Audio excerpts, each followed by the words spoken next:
Anu ucapkan Assalamualaikum warahmatullahi wabarakatuh. Alhamdulillah alladzi bi ni'matihi tatimmu shalihat. Segala puji bagi Allah Jalla Jalaluh yang karena nikmatnya kebaikan-kebaikan menjadi sempurna. Ini sebuah pujian yang Nabi alaihi salatu wassalam ungkapkan tatkala beliau mendapatkan nikmat dari Allah Azza wa Jalla. Dan sejatinya kita tidak pernah hidup tanpa nikmat Allah. Kita bisa sampai ke tempat ini, kita bisa duduk mendengarkan kajian, mau gitu ya. Kemauan itu pun dari Allah yang menggerakkan hati kita.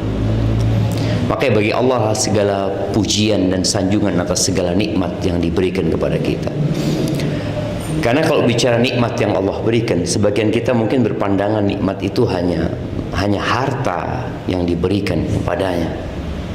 Padahal nikmat yang paling agung adalah nikmat hidayah dan petunjuk dari Allah Subhanahu wa taala.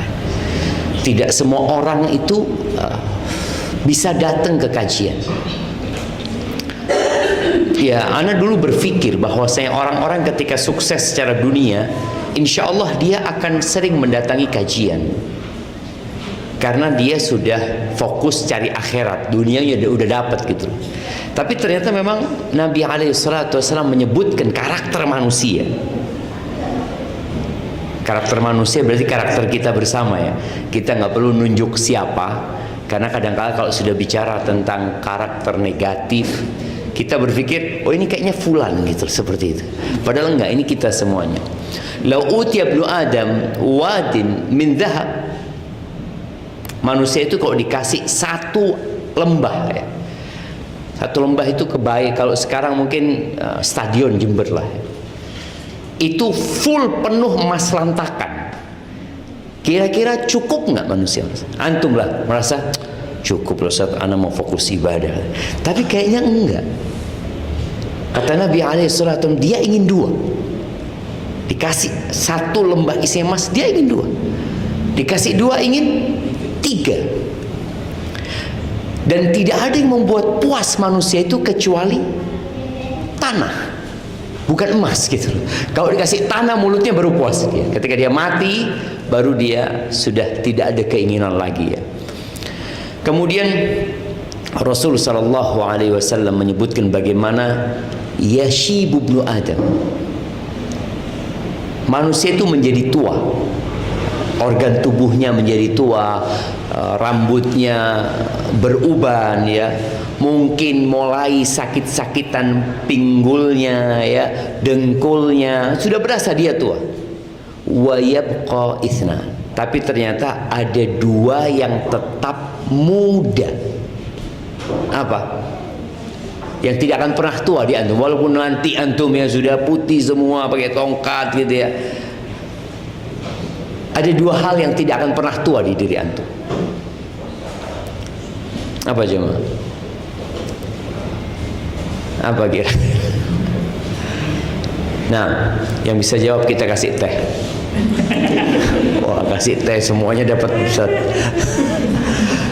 Nah, apa?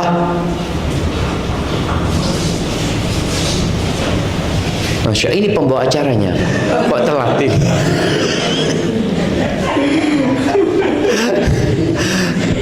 Nah, apa yang tidak bakal tua? Al-hirsu wal amal, kata Nabi SAW.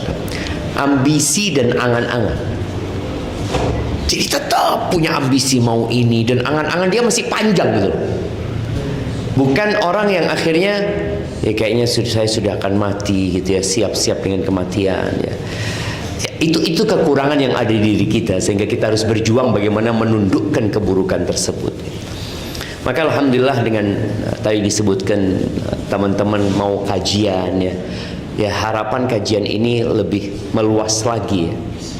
Harapan kita teman-teman yang mungkin nggak pernah ikut kajian itu bisa hadir. Soalnya kalau lihat wajahnya ini wajah orang soleh semua sudah gitu loh. Gimana antum menghadirkan ke kajian ini orang-orang yang belum soleh, kawan-kawan yang mungkin sholat aja masih bolong-bolong. Kalau anda lihat ini kayaknya sholat 5 waktu di masjid semua ini sudah. Allah ibarik ya. Allah ibarik fikum. Betul ibu-ibu, suaminya 5 waktu di masjid? Ibu-ibu, betul apa enggak? Betul ya, Masya Allah. Itu pujian buat bapak-bapak. Allahumma salli wa sallim ala abdika wa rasulika Sayyidina wa maulana Muhammadin wa ala alihi wa ashabihi ajma'in, amma ba'd. Apa tema kita sore ini? Apa jemaah? Bapak-bapak yang tanya ini. Anak takut bapak-bapak ini nggak tahu, yang penting datang aja sudah gitu kan. Tidak sempurna. Aku tidak sempurna. Baik, mic itu anak minta digilir. Antum pegang yang pertama. Nah, aku tidak, apa yang nggak sempurna dari diri antum? Apa sifat buruk antum mungkin? Sifat manusia. Ini sifat manusia boleh jadi antum merasakan itu kok ada di diri anak gitu. Apa kira-kira? Atau antum merasa sempurna sehingga bingung ya apa kekurangan anak gitu ya?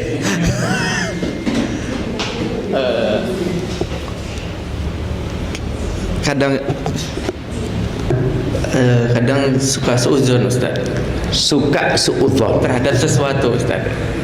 terhadap manusia apa sesuatu? Ya, terhadap misalnya sesuatu yang terjadi gitu, Ustaz. Bisa kasih contoh? Ya mungkin lebih ke berprasangka yang tidak baik gitulah, Ustaz. Kepada sebuah kejadian gitu. Iya. Kurang berbaik. Barakallahu fiik. Lanjutkan. Kalau ana mungkin terlalu banyak memikirkan, semacam pesimis, tapi karena apa ya, realistis. Jadi kayaknya nggak mungkin nih gitu. Yang ini suudzon, yang ini tidak mungkin. Suudzon juga kayaknya. Iya, hampir sama, Ustaz. Hampir sama. Jadi sepertinya kalau begini karena satu hal, 2 hal, 3 hal kayaknya nggak mungkin nih gitu. Oke. Iya. Belum, jangan pindah dulu. Kalau antum yang lihat kekurangan di istri apa? Nah, ini lebih dalam. Ini sebaliknya. Oh, sebaliknya. Istri saya coba dulu. Optimis banget. Gitu. Optimis. Itu kekurangan di istri antum. Itu kayaknya kelebihan atau kekurangan menurut antum? Bisa iya. Bisa kekurangan, bisa kelebihan juga Iya, gitu kan. iya. Hanya coba delosor nanti suaminya suruh nyoba gitu kan. Siap, lanjutkan. Barakallahu fikum. Kalau anak mungkin lebih ke kadang kurang Ustaz, kurang menahan emosi gitu, Ustaz. Susah nahan emosi. Misalnya kalau saya pulang kerja gitu, Ustaz ya. Terus kadang kalau sama anak-anak gitu kan rewel, Ustaz. Itu kadang kayak Susah nahan emosi, tapi berusaha gitu, Ustaz. berusaha. Ya, Masya Allah berusaha. Tapi kalau di tempat kerja, antum meluapkan nggak emosi? Kalau di tempat kerja mungkin Kalau antum punya anak buah, antum punya gimana gitu ya? diluapkannya mungkin dengan pekerjaan yang lain, Ustaz. Oh, dia Kalau melakukan pekerjaan yang lain. Iya. Iya, berarti nggak marah-marah antum di tempat kerja. Nggak marah-marah, alhamdulillah nggak marah-marah. Kalau misalnya suatu pekerjaan ini buat emosi, Ustaz, saya pindah ke tempat yang Oh, Masya Allah. gitu, Ustaz. Jadi kalau rumah antum bikin emosi antum pindah ke rumah lain gitu maksudnya? Akhirnya pindah ke itu, Ustaz. Olahraga itu, Ustaz. Oke, olahraga. Siap, barakallahu fikum. Baik, lanjut ke belakang. Iya. Ya, bismillah. Kalau anak mungkin sedang mengerjakan sesuatu dan pekerjaan itu nggak bisa, biasanya sepaneng, Ustaz. Sepaneng. Iya. Kalau nggak bisa selesai sepaneng. Iya, Ustaz. Akhirnya dilampiaskan kemana? Ngopi, Ustaz. Oh, ngopi. Iya. Jadi bukan pulang ke rumah, enggak? Bukan, Ustaz. Ngopi, Ustaz. Kenapa nggak pulang ke rumah? Nanti di rumah juga bikin sepaneng juga, Ustaz. Oke, siap. Berarti antum memang cari tempat yang tidak membuat antum sepaneng gitu kan? Iya, Ustaz. Baguslah seperti itu. Siap, barakallahu fikum. Lanjut.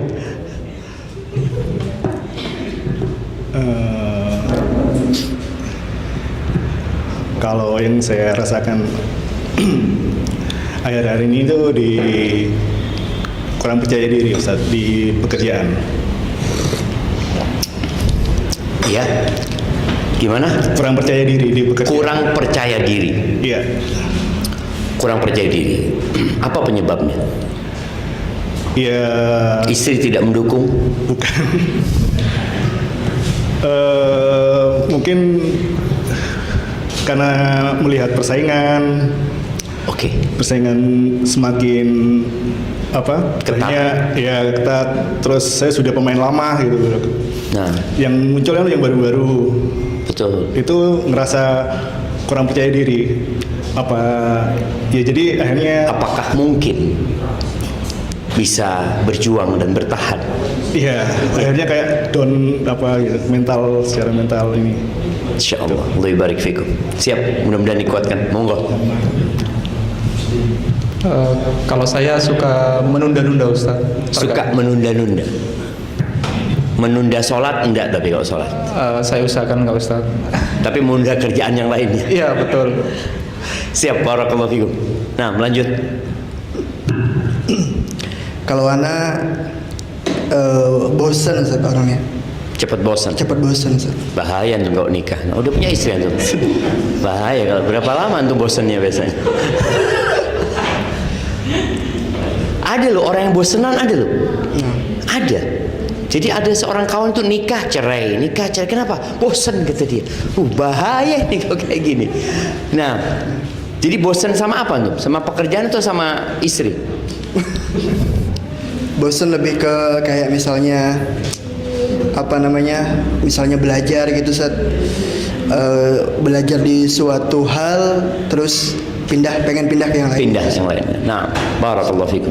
Lanjut ke belakang. Oh, ini yang baru datang langsung kita tanyain. Iya. Pertanyaannya kan tema kita hari ini, maafkan aku tidak sempurna.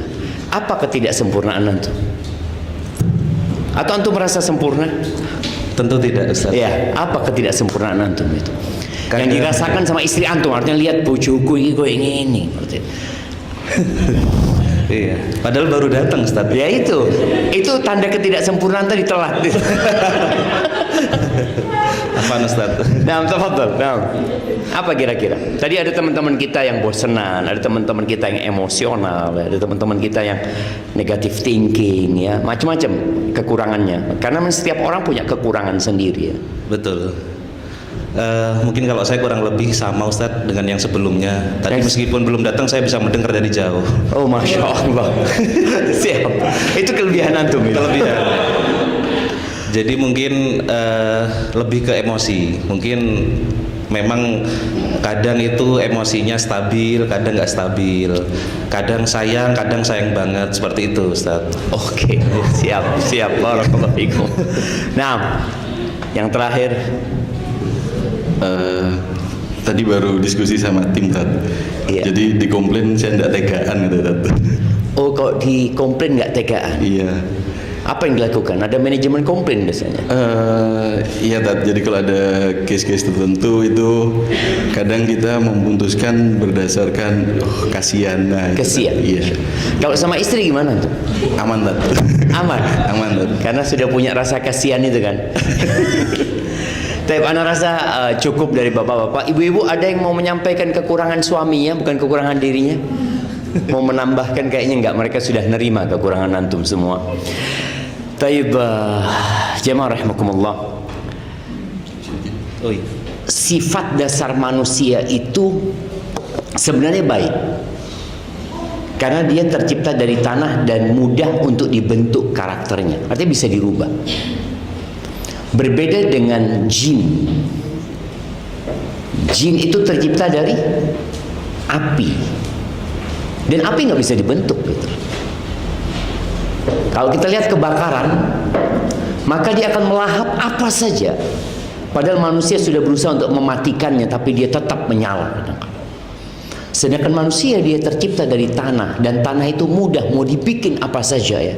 Kalau kita lihat mungkin yang di dinding itu dari tanah, piring-piring itu, bukan? Iya. Keramik itu dari tanah, dan kita bisa melihat ada keramik-keramik yang indah bahkan mahal tercipta dari tanah dia gitu. Dan subhanallah, Allah Azza wa Jalla menurunkan kitabnya, mengutus rasulnya agar manusia menjadi baik. Soalnya karena dia mudah dibentuk, dia bisa terbentuk menjadi yang buruk dan bisa menjadi yang baik. Makanya ketika Allah Azza wa Jal melaknat iblis, Allah ngasih tahu Adam alaihissalam, inna hadha aduun laka, ini musuhmu dan musuh bukan anak keturunanmu, katanya. Maka dia berusaha untuk menjadikan manusia bersikap buruk, dan manusia bisa punya potensi untuk jadi buruk. Allah Azza wa Jalla menyebutkan ya, di antara sifat buruk manusia ini, wa khuliqal insanu halu'a, innal insana khuliqa halu'a, idza massahu syarru jazu'a, wa idza massahu khairu manu'a. Ini sifat buruk kita yang mungkin kita nggak nyadarin, tapi Allah nyebutin. Sesungguhnya manusia diciptakan penuh dengan keluh kesah. Mungkin kita bisa merasakan kurang syukurnya kita. Yang ada mengeluh ya, ada masalah ini, terus mengeluh. Antum merasakan istri antum mengeluh sama antum? Bapak-bapak langsung gini semua. Iya betul kayak gitu berarti. Ibu-ibu suaminya suka mengeluh? Enggak. Iya, padahal dia ngeluhnya di tempat kopi tadi. Dia sebenarnya mengeluh gitu loh, tapi di tempat yang berbeda. Cuma karena istrinya nggak punya tempat mengeluh, jadi ngeluhnya sama suami gitu loh. Tapi sama, manusia itu suka berkeluh kesah. Kalau ditimpa keburukan, ya dia akhirnya nggak nerima, tidak bersabar. Kalau tadi disebutkan jadi marah, jadi emosi ya, dia nggak sabar menerima kondisi yang ada. Kalau dikasih nikmat, bakhil. Dikasih nikmat, manusia itu sulit untuk mengeluarkan uangnya. Mungkin sebagian kita merasa enggak sih Ustaz, anak kayaknya enggak kayak gitu. Ya mudah-mudahan ya. Tapi kalau antum mungkin melakukan evaluasi yang lebih mendalam, karena anak rasakan sendiri. Tadi ini kekurangan kita bersama ya. Maka ketika anak menyampaikan anak, ya tadi anak banget gitu boleh jadi ya. Jadi ketika anak dulu jadi mahasiswa, kita punya kesepakatan dengan mahasiswa lainnya, tiap bulan pokoknya dapat uang 50 real. Kita sodakoh 50 real itu dari 840. Kita punya uang saku 840 real. Kita sedekah 50 real. 50 real itu berapa persen kira-kira? Jamaah, berapa persen? Dari 840. Nah, 6%. 6% kira-kira gitu. Oke lah, 6-7% anggap seperti itu. Ketika uang kita 10 juta, seharusnya kan tetap 6% itu 600.000 yang seharusnya kita keluarkan. Ketika uang kita 100 juta, seharusnya kita keluarkan tuh jadi 6 juta. Ketika kita punya uang 1 M, seharusnya 60 juta yang kita keluarkan. Tapi ternyata setelah punya uang 1 M tetap 6 juta gitu dikeluar. Kita merasa enggak, anak keluarkan seharusnya kan 2,5%. Ini anak 6% gitu. Bukan 6%, 6 juta yang kau keluarkan. Itu terjadi dengan manusia. Makanya kelak pada hari kiamat, penghitungan dari sedekah kita itu kan, kita akan ditanya 2 pertanyaan tentang harta kita. Dapat dari mana dan kemana diinfakkan. Itu nanti proses perhitungannya persentase. Ingat persentase. Makanya ada orang yang punya uang 50.000, dia sedekah 25.000. Berapa sedekah dia? 50%. Apakah setelah kita punya uang 1 M nantinya, kita dulu waktu miskin, karena kita waktu miskin itu biasanya harapannya dikasih ganti sama Allah kan, mudah-mudahan kasih ganti sama Allah, katanya sedekah itu membuka pintu rizki gitu kan. Terus kita 50% kita berikan. Ketika uang kita jadi 1 M, maukah kita mengeluarkan 500 juta? 500 juta Ustaz bisa buat beli motor. Kalau dulu 25.000 kan memang nggak bisa buat beli apa-apa Ustaz. Ini motor, mobil, aduh bisa berangkat umroh, berangkat terus dia hitung. Itu manusia. Jadi kalau kita bicara kekurangan kita cinta kepada harta. Nggak sempurna di sana. Apalagi emak-emak. Emak-emak itu lebih lagi berkaitan dengan harta. Bahkan ketika Nabi SAW berangkat ke tempatnya para wanita, beliau mengatakan kepada mereka, ya ma'syaron nisa, wahai para wanita, tasaddaqna wa akthirna minal istighfar. Nabi SAW mengatakan, kalian banyakin sedekah dan banyakin istighfar. Kalian bersedekahlah dan banyakin istighfar. Kenapa? Ternyata dua amalan ini dapat merubah karakter buruk yang ada di perempuan. Apa karakter buruk yang ada di perempuan ya? Ketika Nabi SAW mengatakan, fa inni ra'aitukunna aktsara ahli nar. Aku melihat kebanyakan kalian itu penghuni neraka. Maka muncul pertanyaan, walima ya Rasulullah? Kenapa? Kenapa kok bisa kita banyak masuk neraka? Ibu-ibu sebutkan, karena apa? Karena dua hal. Yuksthirnal la'an wa yakfurnal ashir. Ini kekurangan perempuan ya. Dia banyak mengumpat, jemaah. Ngomong ini kayak gitu, ini kayak gitu. Anaknya sendiri kadang-kala dimaki. Iya, betul bapak-bapak. Ana lihat bapak-bapak takut tuh. Iya, kadang-kala ngomong itu lepas. Karena memang perempuan ini kasih kelebihan sama Allah. Dia punya kosakata yang banyak sekali, berbeda dengan kaum laki-laki. Dan alhamdulillah perempuan dikasih kelebihan ini sehingga anak itu pintar ngomong. Jadi kalau bapak-bapak ngelihat anak itu pintar ngomong, bukan bapaknya yang hebat. Ya kan ngelihat emaknya ini, masya Allah ini. Antum lihat emak-emak itu kadang-kala sambil mandiin bayi, diajak ngomong nih bayi. Nanti kalau besar jadi ini nak ya, itu. Anaknya tidak ngerti apa-apa aja mah. Terus nyerocot ini ibunya. Dan itu kelebihan. Tapi ketika itu digunakan dalam hal yang negatif, jadinya hal yang negatif pula. Wa yakfurnal ashir. Dan wanita itu punya kekurangan kufur sama suaminya. Kufur sama suaminya.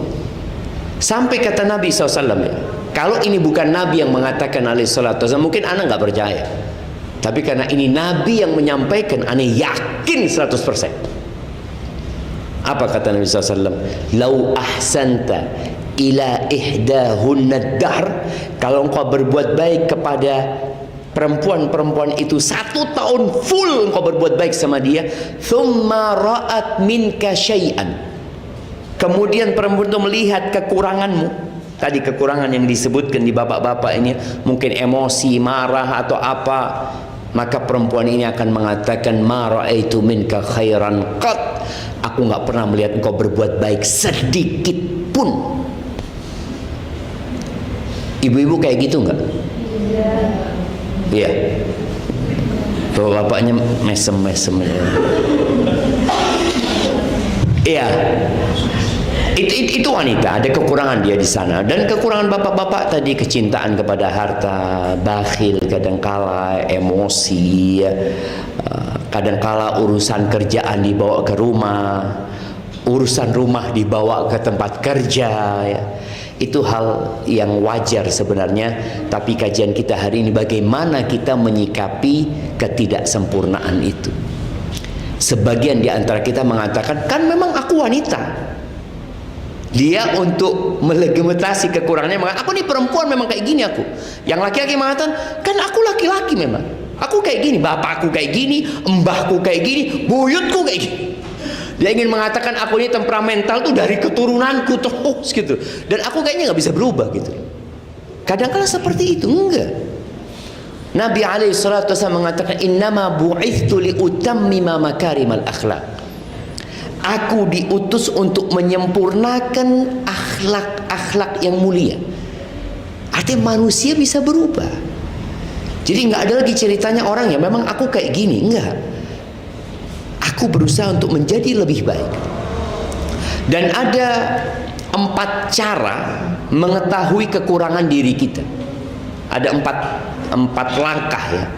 supaya proses mengevaluasi diri itu menjadi sempurna, yang nantinya kita akan berusaha untuk melakukan perbaikan terhadap diri kita. Dan ya nanti suami istri, kalau kita bicara bagaimana menyikapi kekurangan, ya dengan memaafkan, dengan menerima. Cuma bagaimana sekarang kita mengetahui dulu kekurangan diri kita. Yang tadi disebutkan sama bapak-bapak ini hanya kalau bicara gunung es, itu hanya ujungnya, hanya ujungnya. Ke dalam itu masih banyak karakter buruk kita yang harus diperbaiki.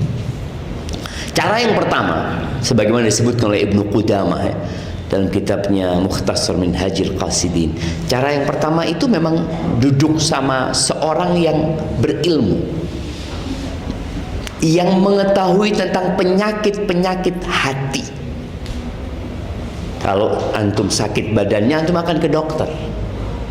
Antum akan mengatakan ke dokter, dok, anak ini sakit, dok. Taib, naik ke ranjang sana, diperiksa sama dokter. Antum juga perlu dekat sama seorang ustadz, ya. Ngobrol sama ustadz, anak ini kok kayak gini ustadz, ya, mohon nasihatnya loh ustadz. Anak itu kayak gini, sehingga ustadz ini tahu. Dan anak pernah ngobrol dengan seseorang. Waktu itu satu mobil sama anak. Dia ngobrol dari awal ngobrolnya aku saya, oh ini orang punya penyakit individualismenya tinggi, dan boleh jadi memang kebanggaan kepada dirinya tinggi. Terakhir anak ngomong sama dia, bang, semua yang abang kerjakan itu, kalau Allah nggak kasih bantuan, mungkin abang lakukan? Nggak mungkin. Anak ingin menyadarkan dia bahwa semua kesuksesan itu karena Allah yang memudahkan, bukan karena usahamu. Nah, di sini kadang-kadang orang itu lupa. Maka perlu kita duduk sama orang yang mengingatkan kita dengan kekurangan diri kita. Yang kedua, yang perlu dilakukan adalah mendengarkan dari kawan yang setia. Kawan yang setia, yang dia hidup sama kita bertahun-tahun, yang dia tahu dengan detail kekurangan kita, tapi dia jujur. Hanya saja kawan yang seperti ini kadang-kala sulit, ya. Karena kebanyakan kawan kita itu ya apa ya, jahat, bertopeng, ya, menjaga perasaan kita. Dan kebanyakan pertemanan di antara kita itu hanya kepentingan. Jarang yang persahabatannya karena Allah Azza wa Jalla, karena punya kepentingan. Kita kok mau ngasih nasihat, aduh bahaya, nanti dia akan meninggalkan kita. Mungkin dia tidak akan lagi mau berteman dengan kita. Umar bin Khattab radhiyallahu anhu mengatakan, rahimallahu mra'an ahda ilaina uyubana. Semoga Allah merahmati manusia-manusia yang menghadiahkan kepadaku aib-aibku. Malah Umar suka. Kenapa? Karena orang ini akan membuat kita melakukan introspeksi diri. Kalau enggak, kita merasa udah baik. Aneh kemarin ketemu sama kawan, kita lagi duduk, kita berempat. Yang tiga ini sholatnya jamak. Yang keempat ini karena dia orang Jakarta, dia nggak jamak, dia sholat. Akhirnya ketika dia sholat, salah satu ngomong, Ustaz, tolong Ustaz kasih nasihat Fulan. Kenapa? Nah, ngomong, Fulan ini Ustaz, tadi sholatnya rukuknya kurang benar. Rukuknya kurang benar Ustaz. Oh gitu. Nah, ngomong, boleh jadi dia punya masalah gitu. Coba kita tanya nanti. Akhirnya selesai sholat, ana ngomong, syuf, ana minta maaf, kita bertiga tadi ngomongin antum nih, berkaitan dengan sholat antum tadi. Kok kayaknya ruku antum itu kurang pas gitu. Kata dia, iya Ustaz, betul Ustaz, ana itu nggak bisa Ustaz. Jadi kalau ana ruku, ana paksa, kaki ana akan nekuk Ustaz. Dikarenakan urat apa gitu diceritakan. Oh gitu, seperti itu. Ini alhamdulillah ada kawan yang mau menasehati. Tapi ini kan berkaitan dengan kesalahan yang zahir. Kesalahan yang sebenarnya semua orang di masjid kelihatan. Tapi ada kesalahan berkaitan dengan karakter kita, dengan hati kita, itu kawan dekat biasanya tahu. Dari obrolannya, dari omongannya, ini orang Ustaz pendendam Ustaz. Kita kadang nggak tahu, kawan kita ini pendendam banget Ustaz. Ini wallahi Ustaz hasutnya tinggi. Dan ini kalau sudah nggak suka sama orang, Allah jangan ditanya Ustaz, jelek sekali. Ada orang yang kadang-kadang kalau ngomong itu nyakitin hati tapi dia nggak sadar. Nggak sadar. Yang tahu temennya. Anak ingat ada istri anak di sini. Suatu hari istri anak itu datang ke rumah, bang, kenapa fulana berubah? Bang?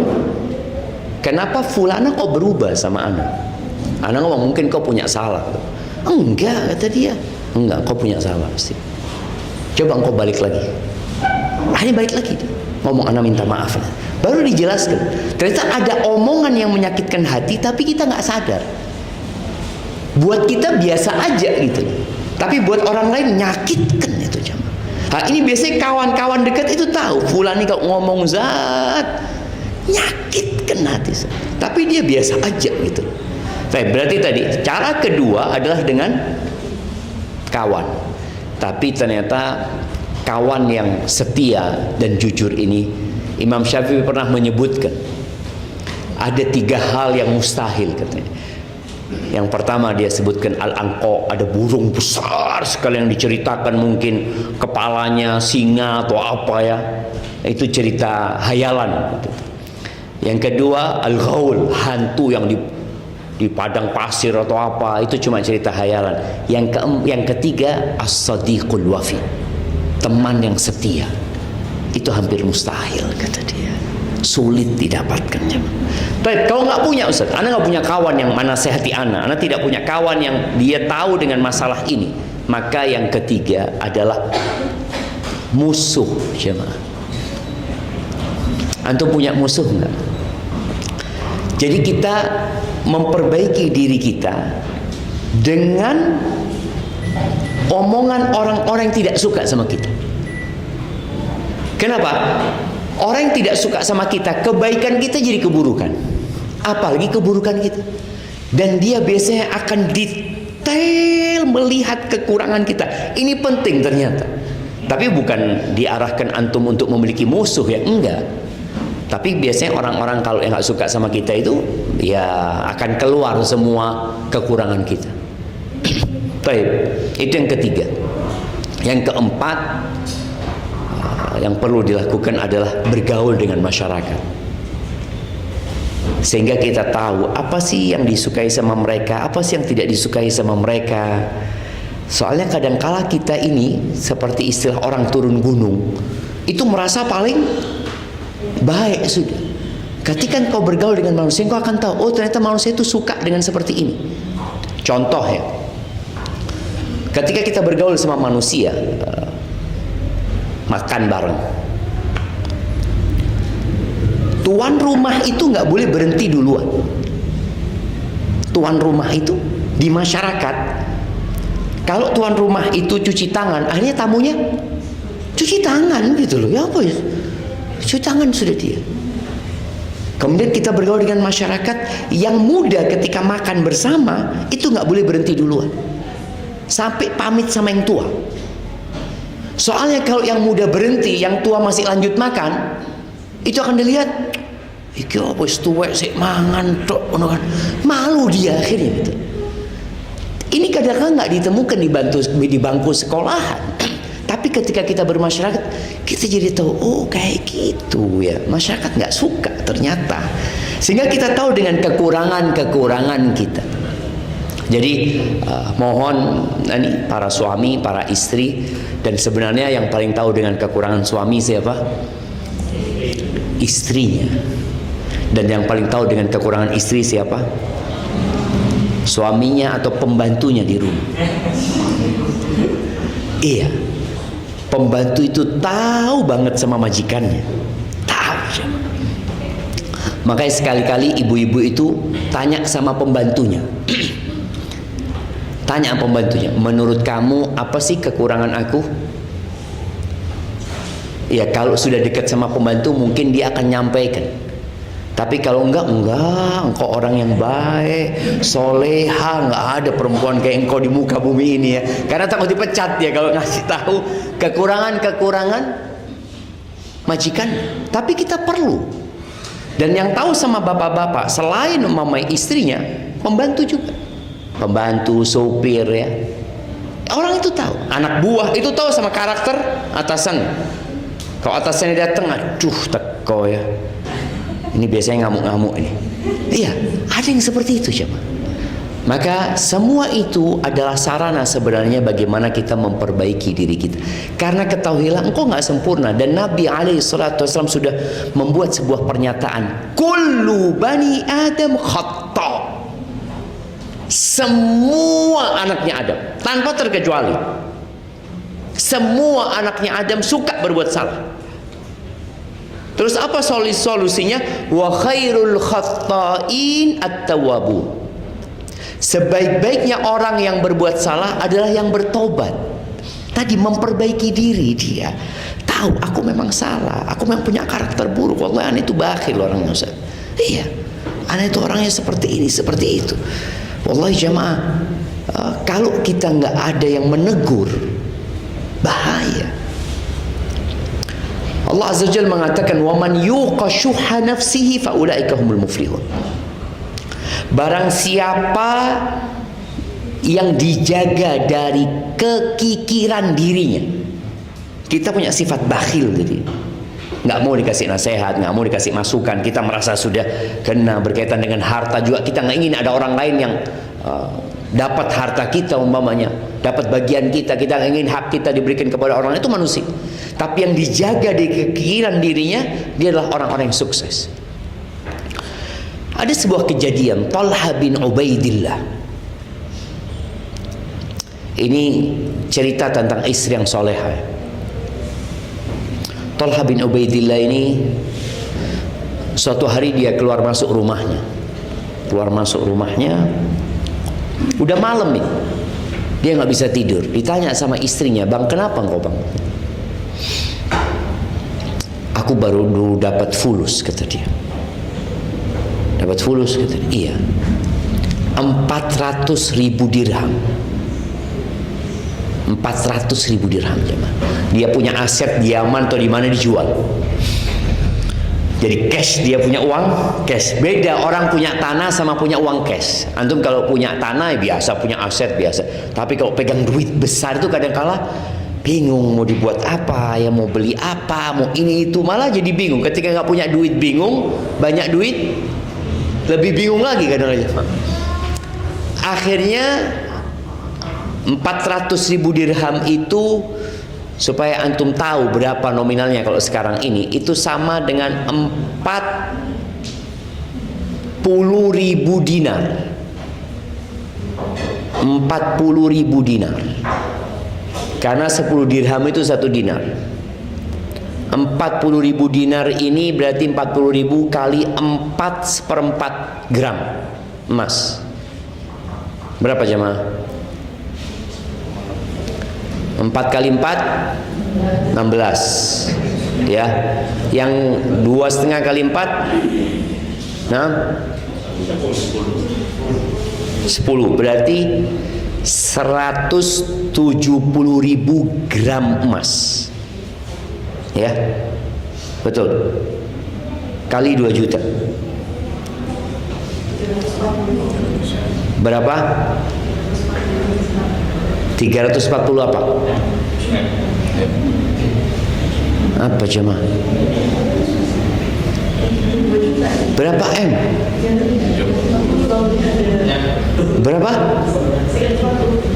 340 miliar.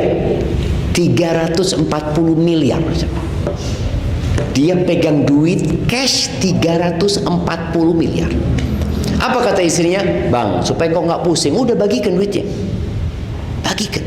Banyak kerabat-kerabatmu yang nggak punya, tetangga-tetangga nggak punya," kata dia. Kata suaminya, "Bener engkau," kata dia. "Panggil pembantu." Akhirnya sudah. Panggil, taruh kantong, kirimkan ke rumahnya fulan, kirimkan ke rumah fulan, terus sampai hampir subuh habis duitnya. Istirahat dia aja. Subhanallah, 340 miliar satu malam habis.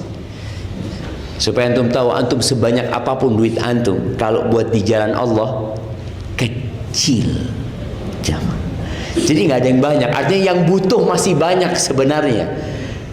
Ahibati billah. Nah tadi ini ada istri yang tahu dengan masalah suaminya, kemudian dia memberikan solusi. Tapi kalau istrinya cinta dunia, kira-kira disuruh sedekah. Bang, biar engkau nggak pusing bang, udah bagi 2 sama aku bang. Tapi ala kulli hal, itu tadi adalah muqaddimah supaya kita tahu tentang kekurangan diri kita. Terus bagaimana dengan rumah tangga ini? Bagaimana tatkala kita tahu kita tidak sempurna, kita tahu pasangan kita tidak sempurna, kita juga nggak sempurna. Ana dulu punya istilah, engkau bukan bidadari, engkau bukan malaikat dan istrimu bukan bidadari gitu loh, nggak ada. Jadi kita semua sama-sama punya kekurangan. Jadi yang paling harus dilakukan adalah memaklumi kekurangannya, memaklumi. Jadi kadangkala ada istri yang 17 tahun belum memaklumi kekurangan suaminya. Ana pernah telepon dengan orang dari Madura, dia ngomong, Ustaz, Ana sudah 17 tahun berumah tangga Ustaz, Ana sudah nggak kuat Ustaz, kata dia. Kenapa? Suami Ana temperamental, suka marah, ini itu. Ana ngomong, anti 17 tahun hidup sama dia, kuat gitu. Terus kenapa sekarang nggak kuat? Apa masalahnya? No? Boleh jadi umur nanti tinggal 1 tahun, tinggal 2 tahun. Kenapa harus dikorbankan? Maklumi itu memang kekurangan dia. Bagaimana istri berusaha memperbaiki kekurangan suaminya. Kalau suaminya tadi temperamental, suka marah, lakukan hal yang membuat suami itu tidak marah. Nabi alaihissalatu wassalam, subhanallah ya, beliau ketika menyampaikan khairun nisa, wanita yang terbaik itu adalah al-wadud, al-walud, al-muwatiyatu li zawjiha wal muwasiyatu idza taqinallah. Perempuan yang terbaik itu adalah yang penyayang, ada cinta dan kasih sayang.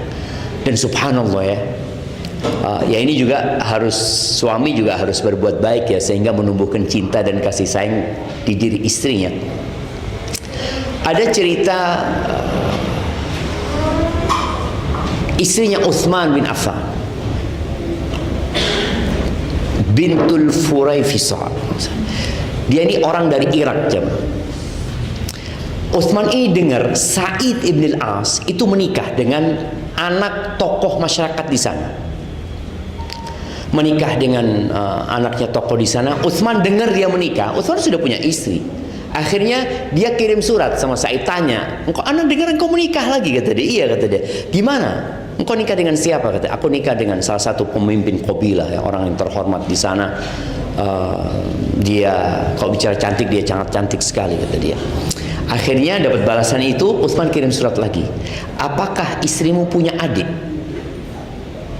Kalau punya adik, nikahkan aku dengan dia. Ini Amirul Mukminin ya. Bapaknya perempuan Nailah, namanya Nailah, Nailah bintul Furaifisa. Akhirnya bapaknya ini masih Nasrani, tapi keluarganya sudah Muslim gitu. Bapaknya masih Nasrani. Akhirnya datang surat itu, Utsman melamar gitu lah putrinya ini, dan diterima lamarannya. Sang bapak ngomong sama anaknya yang Muslim, nikahkan Amirul Mukminin dengan saudarimu. Dinikahkan sudah. Dibawa ini jamaah Furaifisa apa? Nailah ini dibawa ke Madinah, diantarkan dari Irak ke Madinah.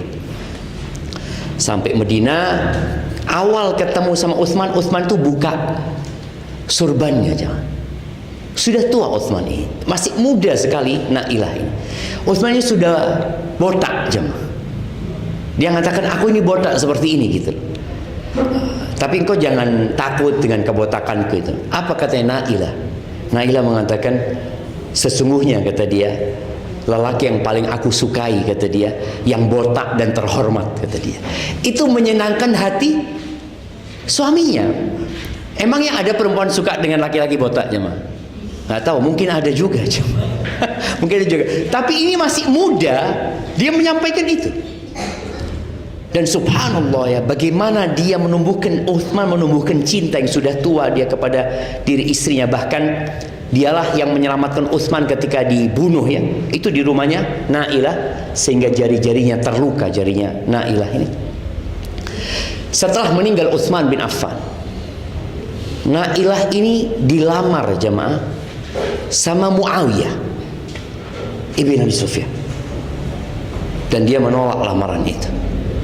Suatu hari diriwayatkan itu dia bercermin, dia tersenyum, oh kayaknya gigiku ini yang membuat aku cantik, kata dia. Dia ambil ulek-ulek jemaah, dipukulkan ke giginya. Nggak ada orang yang boleh melihat kecantikanku selain Uthman bin Affan, kata dia. Dia sampai ngomong seperti ini dari cintanya sama Uthman. Kemudian dia ngomong di diri, aku takut setelah berhari-hari nanti aku lupa sama Uthman, sehingga kalau dilamar orang jadi mau gitu, seperti itu. Enggak, dia tetap menumbuhkan cintanya. Nah ini perempuan al-wadud yang berusaha untuk menumbuhkan cintanya kepada suaminya. Mungkin dia tidak terlalu cinta sama suaminya, tapi ya udahlah. Termasuk kebohongan yang dibolehkan, kebohongan dalam rumah tangga gitu loh. Mamanya istri ditanya sama suaminya, yang kau masih sayang sama aku? Waduh, kau tanya sayangku, engkau ambil pisau sana, belah dadaku. Ada namamu di sini, cuma sudah mulai pudar. Ada namanya tapi sudah mulai pudar. Enggak tuh apa ya? Ungkapkan hal itu, ungkapkan dengan lisan ya, dengan perbuatan tentunya ya. Itu perempuan yang penyayang ya. Yang kedua adalah al-walud, yang suka punya anak. Karena kadangkala bapak-bapak, antum punya anak berapa? Dua. Tapi perencana berapa? Kok dua? Gimana sih? Nabi alaihissalatu nyuruh banyak anak, antum cuma dua. Tapi kalau fulus, antum mau fulus berapa? Sebanyak-banyaknya gitu kan. Buat apa kalau anaknya dua punya fulus sebanyak-banyaknya? Paling enggak 6 lah antum. Bismillah ya. Ya, cuma masalahnya istri Zat ruwet diajak punya anak lagi Zat. Anu, iki aku sing meteng, awakmu sing enak-enakan. Jadi kadang padahal ciri wanita yang baik itu yang suka punya anak. Suami yang ngomong, "Dik, nambah anak ya," kata sang istri, "berapapun yang kau mau, Bang. Selama Allah kasih, bismillah." Gitu. Loh iya. Tapi kalau suaminya sendiri sudah ngomong, "Ndak wis, loro wae, ruwet ngurusi anak." Ndak, maka usahakan tadi. Karena ini ciri wanita yang soleh, suka punya anak. Memang dia capek, lelah, tapi ingat semua kelelahan itu ada perhitungannya. Jangan dianggap ada yang gratis, nggak ada yang gratis. Allah akan hitung kecapean dia, kelelahan dia, keletihan dia, bahkan bagaimana ketika dia melahirkan antara hidup dan mati, itu ada perhitungannya di sisi Allah Azza wa Jalla. Yang ketiga, wanita yang baik ini al-muwasiyah li zawjiha. Al-muwatiyah yang pertama. Dia suka mencocokkan diri sama suaminya. Artinya kadang-kadang suaminya maunya ini, bismillah bang, nggak apa-apa lah, itu kayaknya bagus. Nggak suka menentang. Kan ada perempuan-perempuan yang contohnya dia izin mau keluar rumah, "Bang, aku keluar bang ya." Kata suaminya, "Janganlah di rumah aja." "Oh jangan bang, ini itu ruwet ya." Ruwet, terakhir suaminya ngomong, "Iya dah, tafadhol gitu bang." "Engkau ridho bang?" "Baik bang." Ini padahal dipaksa untuk ridho gitu loh. Wis dikatakan dari awal, tapi ada perempuan yang enggak. Suaminya ngomong enggak, ya sudah enggak gitu kan. Maunya suami apa, dia berusaha untuk menyesuaikan gitu. Ada perempuan-perempuan yang itu perempuan yang baik. Yang ketiga al-muwasiyah, perempuan yang suka menghibur suaminya. Kalau antum lihat bagaimana Nabi SAW, kenapa tidak melupakan Khadijah? Khadijah punya semuanya itu jemaah. Khadijah punya semuanya. Dia wanita yang penyayang sama Nabi SAW ya. Bagaimana sayangnya sama Nabi. Yang kedua, bagaimana dia memberikan anak kepada Nabi SAW ya. Kemudian yang ketiga, padahal sudah tua ya. Kalau kita bicara Khadijah itu umur tahun ketika menikah sama Nabi SAW, pendapat yang masyhur. Dia punya anak berapa dari Nabi SAW setelah umur 40 tahun. Kemudian yang ketiga, bagaimana dia, apalah maunya Nabi SAW. Nabi SAW mau ke Gua Hira, akhirnya dia ditinggal, dia bikin makanan, ini dilakukan sama Khadijah. Pokoknya apa yang menyenangkan hati suaminya. Yang keempat, dia yang suka menghibur Nabi SAW. Ketika meninggal Khadijah, subhanallah, itu Nabi SAW benar-benar terpukul jemaah. Karena ketika beliau dicela, dimaki oleh orang-orang, masuk rumah nggak ada yang menghiburnya lagi. Nggak ada lagi, sudah masuk rumah yang ada anak-anaknya. Maka anak-anaknya harus dikuatkan sama bapaknya.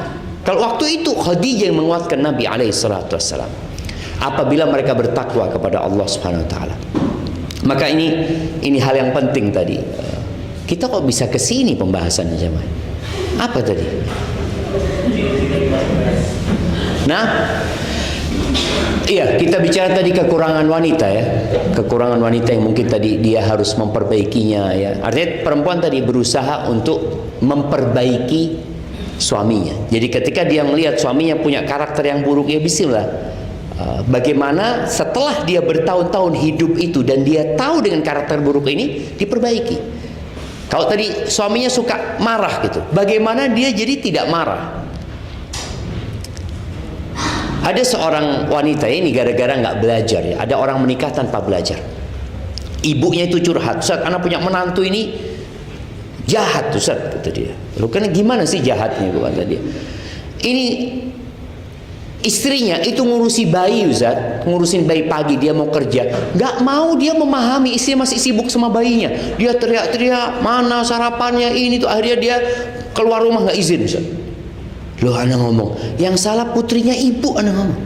Loh, kok bisa, Ustaz? Loh iya, ini suaminya dia itu, ini bayi besar. Kalau tuh bayi kecil nangis, biarin sebentar, urusin suaminya. Kadang-kadang kan orang enggak, oh kesian, dia kan masih kecil nggak bisa apa-apa. Ya itu, mumpung nggak bisa apa-apa, ditinggal aja. Kan dia nggak akan kemana-mana. Mungkin dia nangis ya karena ya popoknya harus diganti ya. Mungkin dia karena lapar. Ini suaminya mau berangkat kerja. Loh, cepat no bojone dhisik. Genak no semua, minta izin, Bang. Boleh aku ngurusin si kecil, Bang. Insya Allah sang suami itu akan mengizinkan. Tapi kalau suaminya sudah duduk di meja makan nungguin sarapan ya, istrinya masih sibuk di sana ngurusin anaknya, akhirnya terjadi masalah di situ. Maka di sini hendaklah memahami kapan suaminya marah. Oh, pada saat waktu sarapan. Waktu sarapan ini waktu yang paling krusial. Jangan sampai suami marah. Karena kalau dia sudah marah, seharian full marah nanti. Bahkan di tempat kerjanya dia tidak akan produktif nanti. Ya gara-gara dia ada masalah di pagi hari. Maka hendaklah perempuan tahu, memahami hal itu. Sebaliknya bagi bapak-bapak, bagaimana memaklumi kekurangan istrinya? Ya mungkin dia ngambek ya, dia kadang-kadang nggak ngajak ngomong, wajar aja. Itu wanita. Bagaimana Nabi SAW kadang-kadang nggak diajak ngomong sama istri, padahal beliau Nabi. Bagaimana Aisyah radhiyallahu ta'ala kadang-kadang ngangkat suaranya, marah sama Nabi SAW. Tapi apakah Nabi SAW kemudian menceraikan Aisyah, kemudian menegur dengan keras Aisyah? Kadang-kadang enggak. Beliau mendiamkan. Jadi ada masalah yang cukup didiamkan, bukan didudukkan kasih nasihat. Lah, Rasul sallallahu alaihi wasallam berusaha untuk memahami istri-istrinya. Tapi kalau sudah keterlaluan, baru Nabi mengambil sikap yang tegas. Ini ada sebuah kisah nih ibu-ibu ya, supaya kita tahu ada kondisi wanita itu boleh bermanja sama suaminya atau merengek sama suaminya, tapi jangan terlalu lama. Ini kejadian Nabi SAW pulang dari safar. Salah satu istrinya, Sofia binti Huyai ini naik onta yang gak bisa kenceng. Akhirnya dia terlambat datang ke kota Madinah. Padahal malam itu malamnya Sofia. Akhirnya Nabi datang menyambut Sofia ini. Akhirnya Sofyan mengatakan, ya Rasulullah, hamaltani ala ba'irin bati, engkau tunggangkan aku, engkau naikkan aku ke onta yang lambat ini itu, sambil nangis ini. Iya, kata Nabi, minta maaf. Diusahakan dia ini nggak menangis gitu, diusap air mata, tetap nangis menjadi-jadi. Apa kira-kira dilakukan oleh Nabi alaihissalatu wassalam? Ditinggal sama Nabi SAW. Ditinggal. Ketika ditinggal baru dia diam. Oh, salah aku ini, kata dia. Padahal suaminya sudah menunjukkan sikap empati kepada dia, ya. Bagaimana dia menyambutnya, bagaimana berusaha untuk mengusap air mata. Tapi ternyata dia tambah jadi tinggal sama Nabi SAW. Akhirnya baru dia sadar. Maka ketika dia sadar, dia langsung ke rumahnya Aisyah radhiyallahu ta'ala anha. Dia datang ke rumahnya Aisyah. Kata Sofia, Aisyah, malam ini aku hadiahkan buat engkau, kata dia. Asalkan Nabi nggak marah sama aku, kata dia. Siap, kata Aisyah. Dapat jatah malam, seneng Aisyah. Sudah kan Nabi keliling ya. Ketika datang safar, beliau sambangi istri-istri. Ketika sampai rumahnya Aisyah, dilihat Aisyah ini bersolek, cantik sekali. Kata Nabi SAW, ini bukan malammu, kata dia. Kata Aisyah, dzalika fadlullah yu'tihi man yasha. Itu karunia Allah yang Allah berikan kepada siapa yang Allah kehendaki. Oh, Nabi sadar, ini berarti Sofia ini yang memberikan malam ini. Artinya ada kondisi memang perempuan telah melakukan kesalahan dan harus sadar. Makanya sebaik-baiknya wanita itu yang kalau dia disakiti sama suaminya, ya seharusnya suami minta maaf ya. Tapi kadang kalau suami nggak minta maaf, ya bagaimana perempuan ini berusaha untuk menenteramkan suasana rumah dengan cara dia datang minta maaf sama suami. Bisa ibu-ibu minta maaf sama suami? Ibu-ibu, bapak-bapak senyum-senyum aja tuh. Terakhir kita yang minta maaf. Iya. Jadi kadang-kala kita nggak tahu dengan kekurangan diri kita. Maka berusahalah tadi untuk saling memperbaiki dan memaklumi kekurangan itu. Itu mungkin dapat Anda sampaikan. Terakhir Anda akan ceritakan bagaimana Abu Bakar As-Siddiq radhiyallahu anhu ketika disakiti. Abu Bakar ini punya sepupu yang namanya Thumamah. Astaghfirullahaladzim. Bukan Thumamah. Mistah. Namanya Mistah. Mistah ini selalu dikasih santunan sama Abu Bakar. Karena dia orang miskin, masih kerabat lagi, terus dia hidup dengan tunjangan yang diberikan oleh Abu Bakar. Pernah ada kejadian Mistah ini ikut menyebarkan isu Aisyah berzina. Padahal dia sama Aisyah masih kerabat. Dan dia sama bapaknya Aisyah dikasih bantuan terus hidupnya dari sana. Ikut menyebarkan fitnah bahwasanya Aisyah berzina, Aisyah berzina.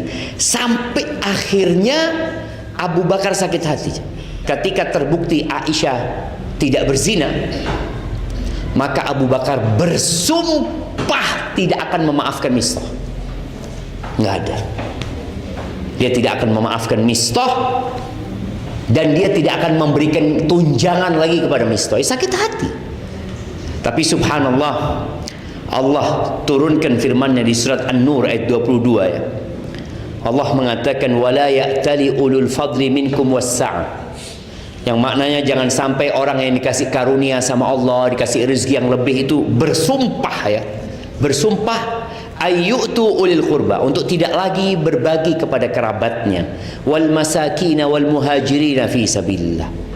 Tidak mau berbagi dengan orang-orang miskin, orang-orang muhajirin fi sabilillah. Apa kata Allah? Wal ya'fu wal yasfahu. Hendaklah mereka memaafkan. Memaafkan ini artinya tidak memberikan hukuman. Wal yasfahu itu tidak memberikan celaan. Kan ada orang yang tidak menghukum tapi masih ngomel aja, Pak. Ini udah, engkau maafkan sudah, dianggap nggak ada kesalahan itu. Apa kata Allah? Ala tuhibbuna ayyaghfirallahu lakum wallahu ghafurur rahim. Kalian mau nggak diampuni sama Allah?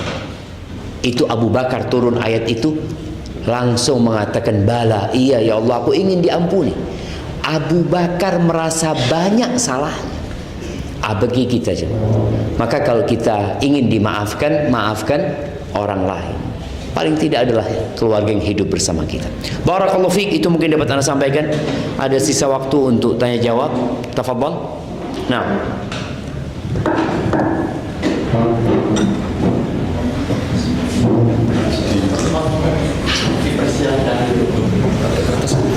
Sudah kata tadi udah. Iya, sambil menikmatin, iya santai aja Jamal. Fadhal. Silakan yang mau tanya jawab. Ini bukan forum kemenangan untuk bapak-bapak ya hari ini. Tadi dari materi yang Ustadz kayaknya bapak-bapak ini merasa di Oh, atas merasa angin. di atas ya. Oh, gitu. Berarti kita lanjutkan. Bentar. Ibu-ibu yang mau nanya silahkan. Nah, Monggo, untuk yang bapak-bapak bisa langsung pakai mic, silakan. Baik, ini anak akan baca pertanyaan yang masuk ya. Assalamualaikum warahmatullahi wabarakatuh. Semoga Ustadz dan keluarga selalu dalam lindungan Allah dan rahmat Allah. Ustadz izin bertanya. Saya sering dikritik dan dikomentari oleh ibu mertua dalam mendampingi dan melayani suami. Saya sadar banyak sekali kekurangan pada saya dan saya berusaha belajar terus. Seringnya konflik rumah tangga kami karena hal tersebut. Terkadang suami hanya diam. Mungkin karena posisinya yang sulit di antara ibu dan istrinya. Tetapi saya kadang kesal karena mungkin saya tidak akan bisa memenuhi ekspektasi manusia. Mohon nasihatnya Ustaz. Jazakumullahu khairan wa barakallahu fiik. Iya. Jamaah rahimakumullah. Kita semua diuji. Karena hidup itu memang ujian. Yang ada kita hanya berpindah dari satu ruang ujian ke ruang lainnya. Dan usahakan tatkala kita pindah, kita naik kelas. Artinya kita bisa bersabar, kemudian ternyata Allah kasih ujian lagi, karena kalau ujiannya lebih berat lagi. Seperti dahulu mungkin sebelum menikah ingin menikah. Karena kayaknya nggak enak kalau jomblo ya, ditanyain orang kapan menikah, kapan menikah. Ketika menikah naik ujian. Bagaimana menghadapi manusia ya, menghadapi laki-laki yang kadang-kala egonya tinggi ya, yang kadang-kala dia kurang peduli sama istrinya. Itu terjadi dan itu ujian. Ditambah lagi kadang-kala punya mertua seperti yang disampaikan dalam pertanyaan ini. Apa sikap yang harus dilakukan? Bapak-bapak kita tanya, kira-kira apa yang harus dilakukan? Nah, ibu-ibu, ada sebuah akhlak, karakter yang disebutkan tis'atu a'syari husnul khuluq. 90% letak akhlak yang mulia itu berada dalam taghaful. Taghaful itu artinya acuh tak acuh, cuek, masa bodoh. Nggak semuanya dimasukkan ke hati. Jadi mertua gini itu ya udah nggak usah dimasukkan ke hati. Jangan sampai telinga kita ini jadi corong ya, yang memasukkan segala hal-hal yang negatif ke dalam hati kita. Jangan. Udah masukkan sini, keluarkan sini. Mertua ngomong gini, dikritik sama mertua, jazakillah khairan. Tadi kita udah bicara, ada 4 cara memperbaiki diri kita.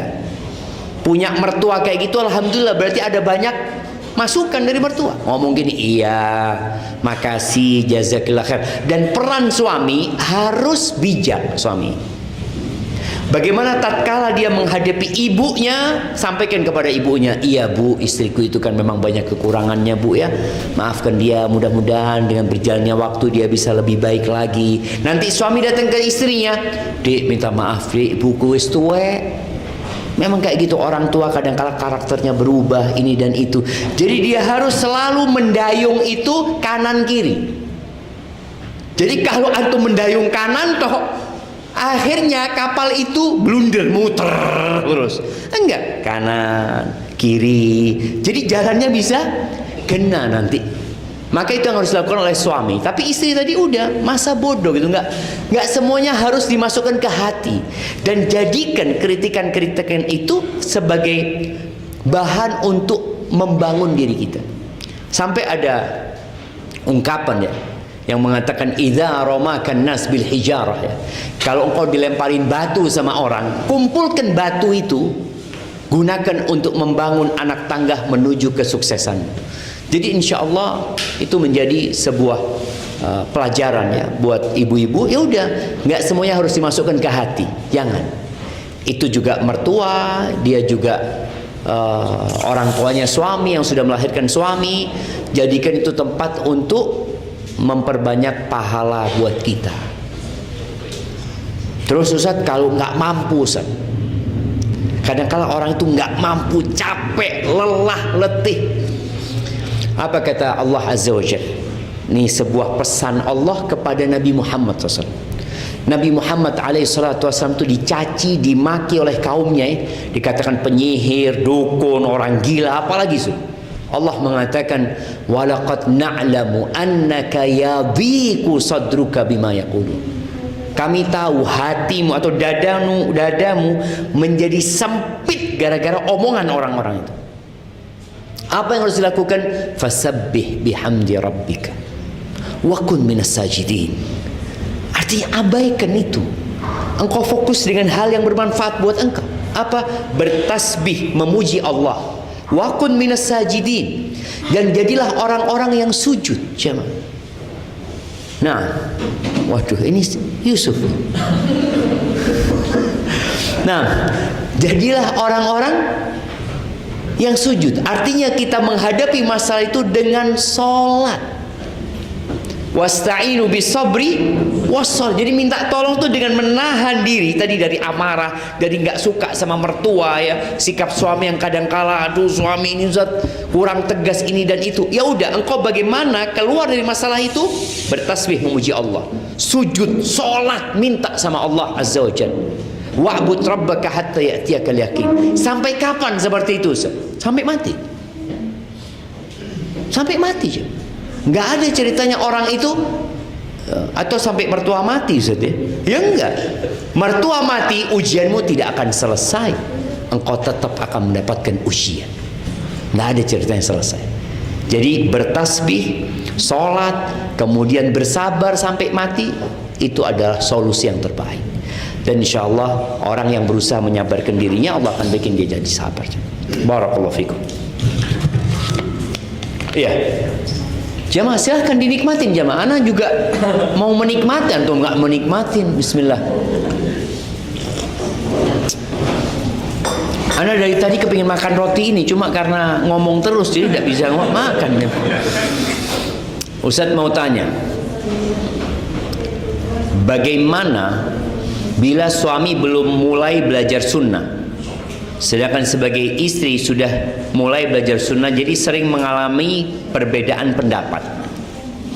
Iya, jadi istri nih yang udah ngaji ya, udah belajar, yang sudah mulai banyak ilmunya, tolong berikan pelayanan yang lebih kepada suaminya, lebih kepada anak-anaknya, lebih kepada mertuanya, sehingga mereka tahu ilmu yang dipelajari istrinya ini baik.